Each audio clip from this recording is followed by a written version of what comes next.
Imagine being pulled into a hidden world, one that's reserved for only the most exclusive, powerful figures. That's exactly what happened when I found myself behind the wheel, navigating Diddy's secret network of tunnels. What started as a simple drive turned into a terrifying discovery, with eerie moments and shocking revelations around every corner. From strange, cryptic symbols to hushed voices, I was drawn deeper into a nightmare I never saw coming. Join me as I uncover the chilling truth behind these tunnels and what lies in the shadows of Diddy's empire. The dark side of the glamorous life, a deep dive into Diddy's world. It was just another night, another drive through the winding, starlit streets of Los Angeles. The city had its usual hum, cars passing, people hustling, the endless buzz of life in a city that never sleeps. I was just a driver, doing my job, trying to make ends meet. I wasn't looking for drama, excitement, or fame. My job was simple: pick up, drop off, keep a low profile. People like me were invisible in the world of the rich and famous. They didn't see drivers as anything but an extension of the car itself, there to do a task and then fade into the background. But when I got the call, everything changed. The assistant's voice on the other end of the line was cold, detached. She told me they needed someone professional, reliable, and, most importantly, discreet. There was no explanation of why I had been chosen, nor was there any room for questioning. It felt oddly calculated, like they were looking for a specific type of person, someone who wouldn't ask too many questions and could be trusted to stay quiet. Looking back, that should have been my first red flag. There was something deliberate about the secrecy surrounding the call, the lack of details, but at the time, I brushed it off. It was a job, after all. Who wouldn't want to drive for someone like Diddy, right? He was a legend in the industry, a mogul, a name that everyone knew, even if I wasn't exactly a fan of his music or celebrity life. Still, the money was too good to pass up, and when you're struggling to make ends meet, those kinds of opportunities don't come around often. When I pulled up to his mansion for the first time, I was struck by its sheer size. It wasn't just a house, it was a fortress.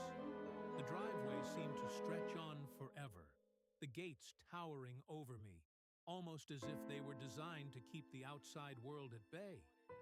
The air around the place felt different too, heavy, like it was holding its breath. I didn't know it yet, but that unease would grow with each passing day.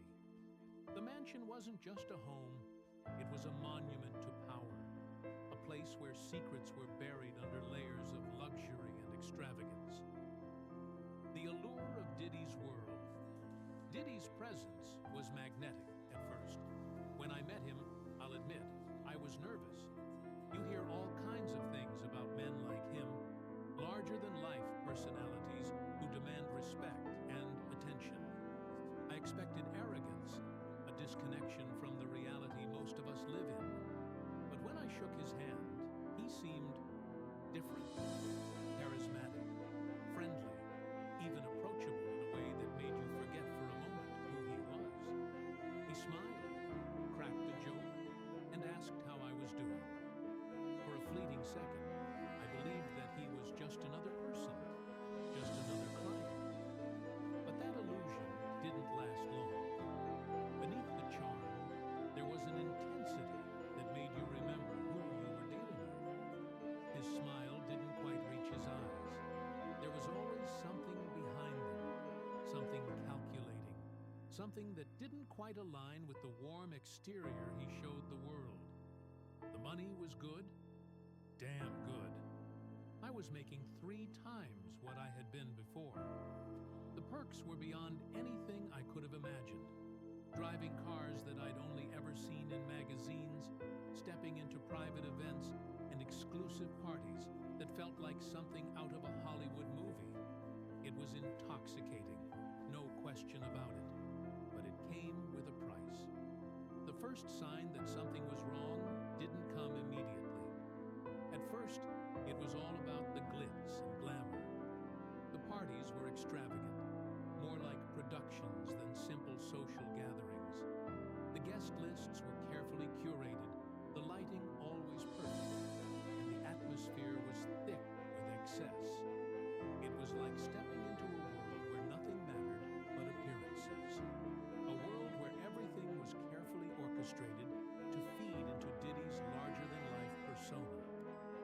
But soon, the glamour started to fade. It was subtle at first, like small cracks in a perfectly painted wall. Diddy's behavior began to shift. He wasn't the same charismatic figure I had met earlier. The requests became more erratic, more demanding. It wasn't about just being punctual anymore. It was about being available always, no matter the time, no matter the day. If Diddy needed me at 2 a.m. on a Sunday, I was there. No hesitation, no excuses. And that was the moment I realized my life was no longer my own. The price of loyalty. The longer I worked for Diddy, the more I felt the grip of his world tightening around me. It wasn't just about being a driver anymore. It was about surviving in a world where saying no was not an option. I was just a cog in the machine, another person who existed to serve his needs.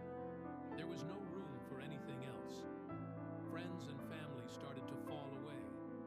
Invitations to gatherings, dinners, holidays, they all stopped coming.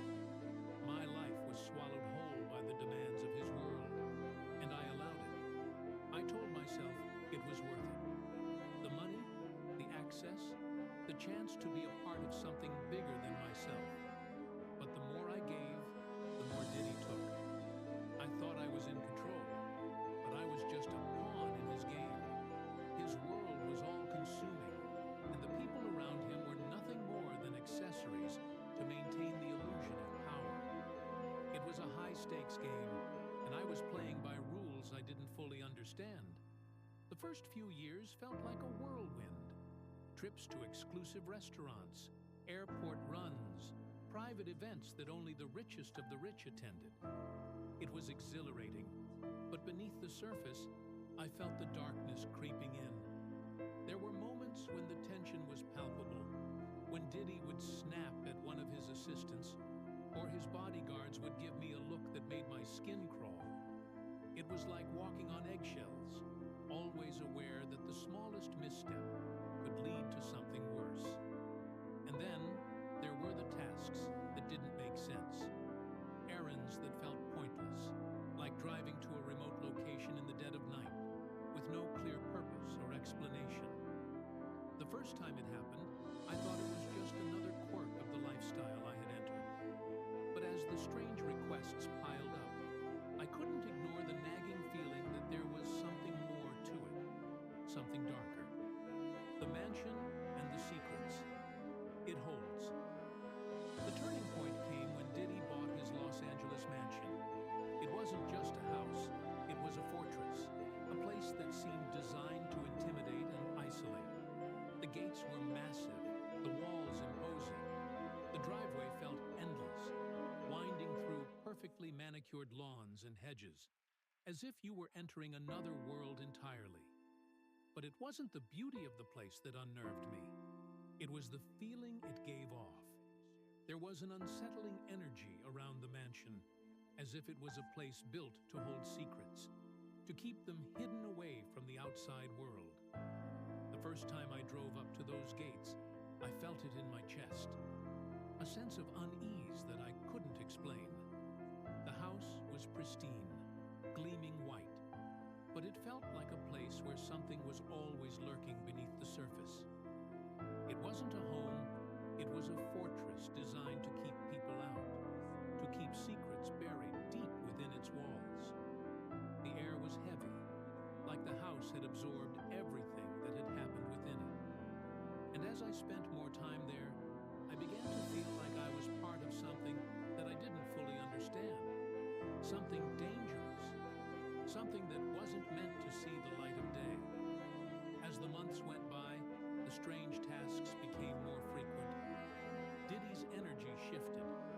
He wasn't the charismatic, approachable man I had met at the beginning. Now, there was an edge to him, a sharpness that left me constantly on edge.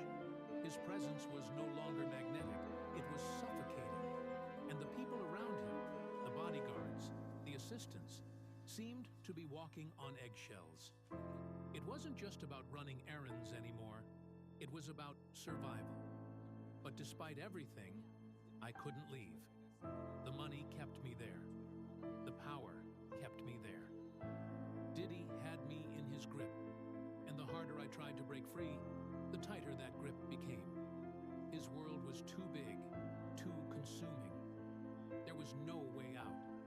And as I watched the lives of others around him crumble, I realized that I was just one more pawn in his empire of excess and secrecy.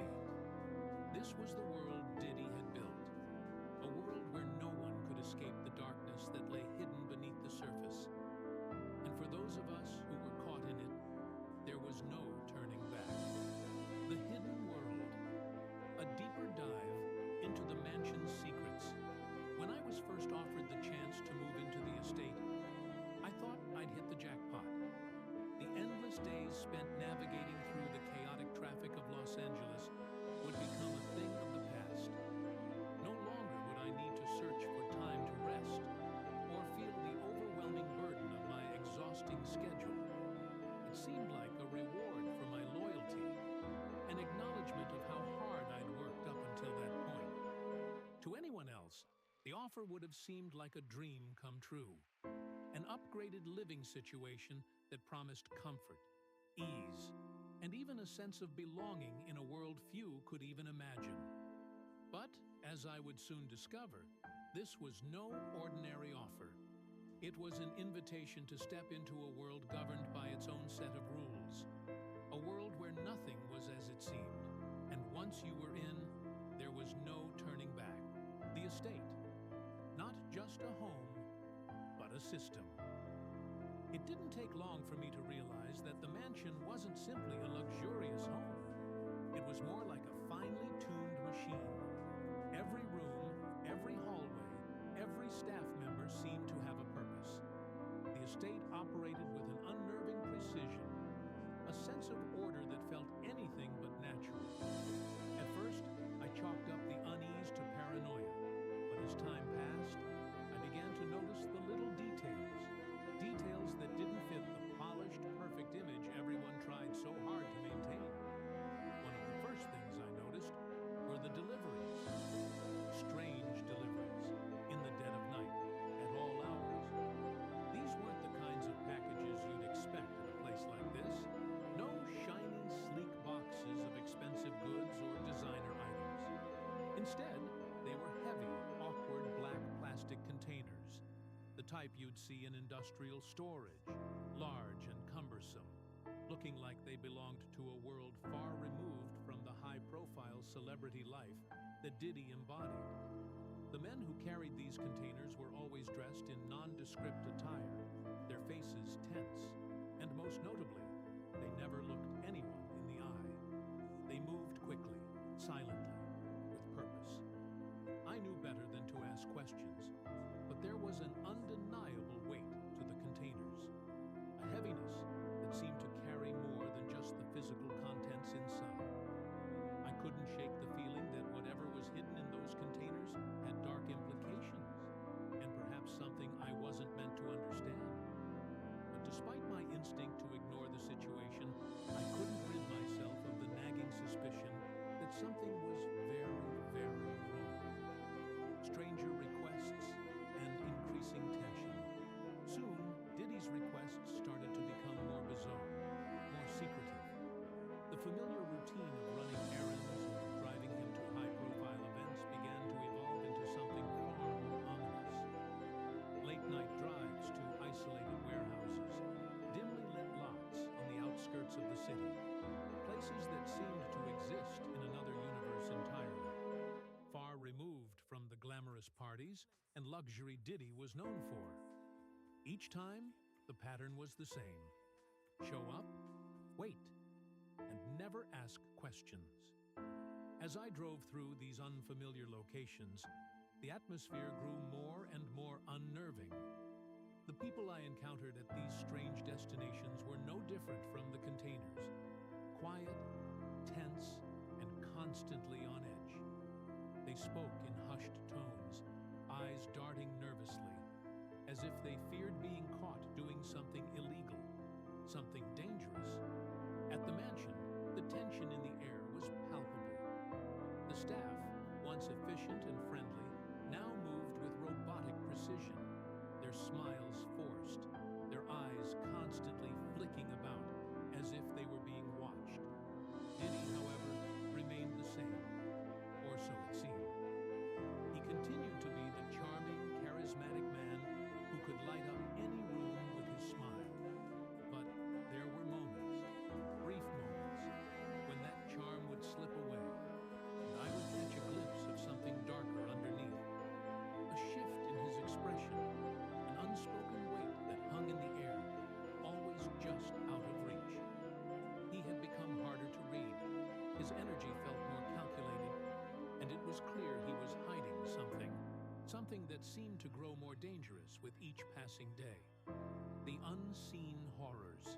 The truck pulled away, leaving behind a sense of dread that hung thick in the air.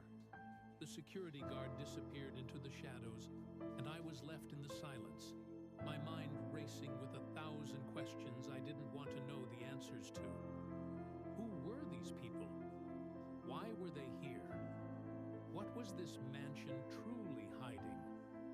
I didn't have answers, only more questions, and a growing sense of unease that settled into the pit of my stomach. I wanted to believe it was just a fluke, a one-time occurrence that I could dismiss. But I knew, deep down, that it wasn't. The mansion had secrets, and those secrets were darker than anything I could have ever imagined. The price of curiosity. In the days that followed, the mansion became a revolving door for people who looked just as out of place as the strange deliveries. Men in suits whispered to each other in corners, speaking in hushed tones as if they were afraid of being overheard. Women arrived in sleek black cars, their faces tense, their expressions hurried as they stepped inside. They always left looking the same, tense, guarded, as though they had been holding their breath the entire time they were there. It was clear to me that this wasn't just a lifestyle of excess and privilege. There was something far darker lurking beneath the surface, a world of secrets, of deals made in the shadows, and lives that had been lost or destroyed in the process. My role, once so clear and simple, had become muddied by the mystery surrounding the mansion. And I wasn't sure if I was a bystander anymore, or if I had already been drawn into something far more sinister than I could ever have anticipated. The encounter. It was a night like any other, dark and silent, when I received a call that would shift the course of everything. The air had a stillness to it, hanging heavy, as though the world itself was holding its breath. The message was clear. Pick them up. Don't ask questions. Just do it. The voice on the other end was clipped, detached, with a coldness that sent a chill straight to my spine. There was no room for hesitation, no explanation offered, no questions welcomed. The location was vague, just a gas station on the outskirts of town. I knew it wasn't a place I frequented, nor one I expected to find any answers. The emptiness of the place seemed to stretch for miles as I drove. The streets were deserted, their dull streetlights casting pale yellow pools on the asphalt, barely enough to dispel the heavy darkness. The distance between the mansion and the gas station felt like it took an eternity, and the quiet seemed to press against my ears. I found myself gripping the steering wheel tighter with each passing second, the hum of the engine doing little to calm my rising unease. The gas station. When I arrived, the gas station appeared abandoned. The pumps were shut off, and the lights flickered weakly, offering no sign of life. It looked like a place that had long been forgotten,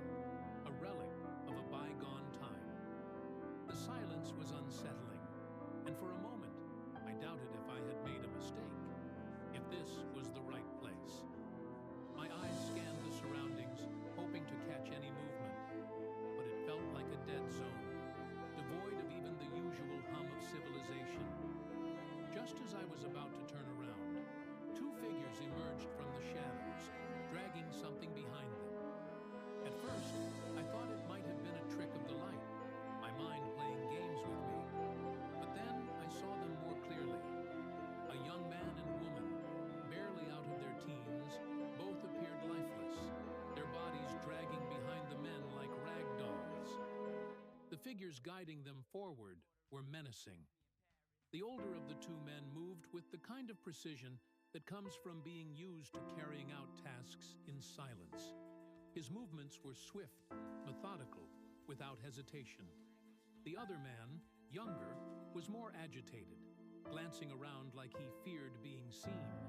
But there was no one around, just the empty gas station, a few abandoned cars, and the cold night air. The young man and woman, the young pair seemed eerily disconnected from the world around them. Their bodies were slumped, their heads hanging low. Their clothes, dirty and torn, hung loosely from their frames, as if they had been worn for days or longer. They moved slowly, without purpose, their feet scraping across the ground as they were dragged forward. The expression on their faces was empty, hollow, vacant eyes, like their spirits had long since left their bodies. There was no fight in them, no resistance, not even the faintest recognition of their surroundings. It was as if they had already been stripped of everything that made them human. As they drew closer, I could see the marks on their skin, bruises, cuts, and the telltale signs of some form of abuse, though the specifics were too horrific to truly process. Their mouths were cracked and dry, their breaths shallow and ragged. They didn't seem to acknowledge me as I sat in my car, frozen, my mind spinning as I tried to piece together what I was witnessing. It felt like I was witnessing a scene from a nightmare, a grotesque, surreal moment where nothing made sense. The men and the command. The older man came to the side of my car, his eyes scanning the area one last time before he opened the door. His face was impassive, cold, like he was used to making people disappear, used to dealing with things like this. "Drive!" he commanded, his voice low and deliberate, with no room for negotiation. His tone had an edge to it that sent a ripple of fear through me. There was no explanation, no context, just the simple command to comply. I didn't argue. There was no point. What could I say? What could I ask? Instead, I slammed the door shut, started the car, and sped off into the night. The engine roared as I pushed the pedal to the floor, gravel flying behind me. The young man and woman were still slumped in the back, their bodies barely moving, just the faint rise and fall of their chests to show they were alive, or at least still physically present. My stomach churned as I stole glances at them in the rearview mirror. Their faces were a mask of emptiness, staring at nothing, not even aware of their surroundings. The mansion. The road to the mansion felt interminable, the gates looming ahead like a black void. As I approached the mansion, it no longer held the same allure or grandeur it once had. The grand stone walls, the elegant gates, all of it felt like a facade, a shell hiding something monstrous within. The mansion was still beautiful, yes, but the weight of its secrets was now heavy in the air, palpable, suffocating. I followed the instructions I had been given, turning the car around the back to a less obvious entrance. This wasn't the front gate where guests arrived in luxury cars, stepping out in tuxedos and gowns.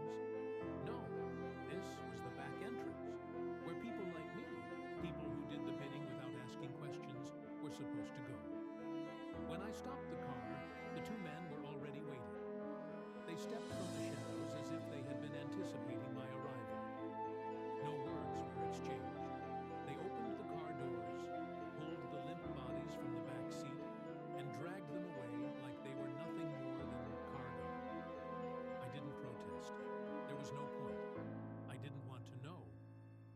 want to ask.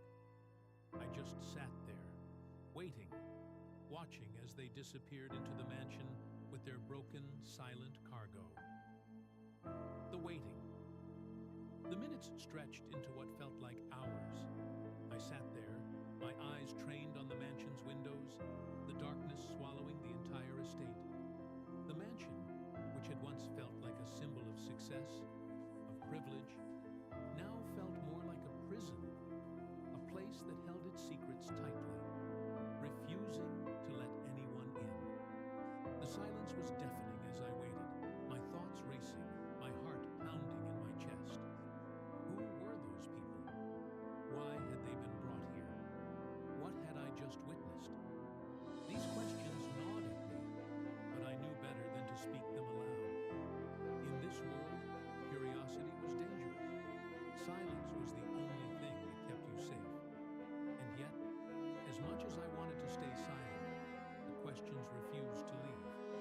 They circled in my mind like vultures, each one more horrifying than the last.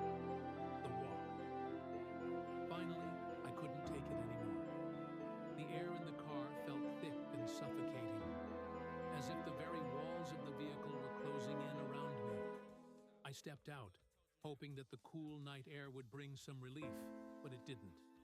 The silence was overwhelming, the darkened mansion staring down at me like an unblinking eye, cold and judgmental.